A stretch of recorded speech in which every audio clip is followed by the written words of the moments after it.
So we got a pellet. You doing offset, stick? What are we Uh, doing? so I don't have the time to do an offset, even though I know that offset it makes I don't know what that is. great briskets, everything are great, smoked food. But I usually actually use a Big Green Egg charcoal grill. Okay. So I actually do charcoal with wood chunks, usually like an apple wood chunk. Smoke that for about pound and a half, or an hour and a half per pound, usually, and then 12, 14 hours later.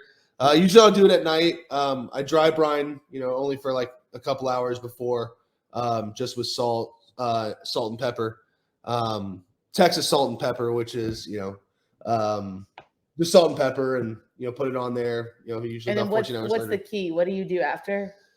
So you have to wrap it. I think that when you get on a charcoal grill, all these different grills, pellet grills have a different temperature that you wrap at. They all have different temperatures, but usually around that like 180 to 185, I'll wrap.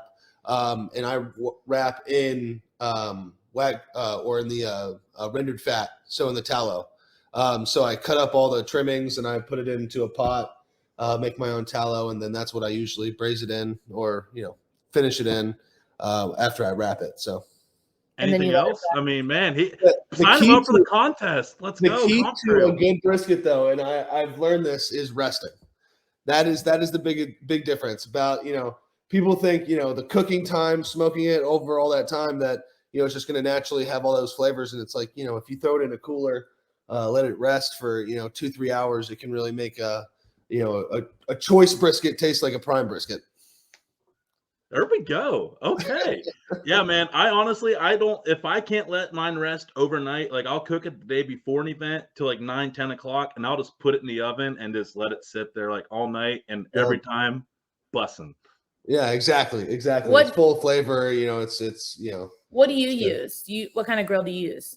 I have an offset stick burner.